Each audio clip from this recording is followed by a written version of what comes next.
පහුගිය කාලේ මහන මැෂින් ෆීල්ඩ් එකේ වේගයෙන් වෙච්ච වෙනස්කමක් තමයි ක්ලච් මෝටර් භාවිතයෙන් ඉවත් වෙලා ඩිරෙක්ට් ඩ්‍රයිව් මෝටර් සහ සර්වෝ මෝටර් භාවිතයට ආපු එක.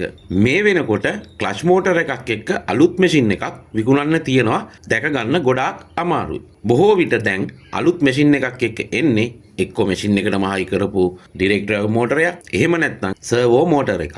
ඉතින් දැන් භාවිතයේ සර්වෝ මෝටර් ගොඩක් තියෙනවා. සර්වෝ මෝටර් එකේ රිපෙයාර් එකක් කරන්න ගියාම සමහරක් වෙලාවට රුපියල් 10-12000ක් යන වෙලාවලුත් තියෙනවා. සර්වෝ මෝටර් වල සර්කිට් රිපෙයාර් කරලා පාවිච්චි කරනවට වඩා සමහරක් විට අලුත් සර්කිට් බෝඩ් එකක් යොදන එක ප්‍රායෝගික වෙන්න පුළුවන්. ඉතින් සාමාන්‍යයෙන් සර්වෝ මෝටර් එක බෝඩ් එකක් රිපෙයාර් කරන්න යන මුදලටම NP ලංකාව වෙතින් මිලදී ගන්න පුළුවන්. NP ලංකාව එකේ නම්බර් එක මේ වීඩියෝ එකේ සහ වීඩියෝ එකේ යට මම දාලා තියන්නම්. ඕගලන්ට සර්වෝ මෝටර් එකක් හෝ සර්වෝ මෝටර් බෝඩ් එකක් මිලදී ගන්න අවශ්‍ය නම් NP ලංකාව එකට කතා කරන්න.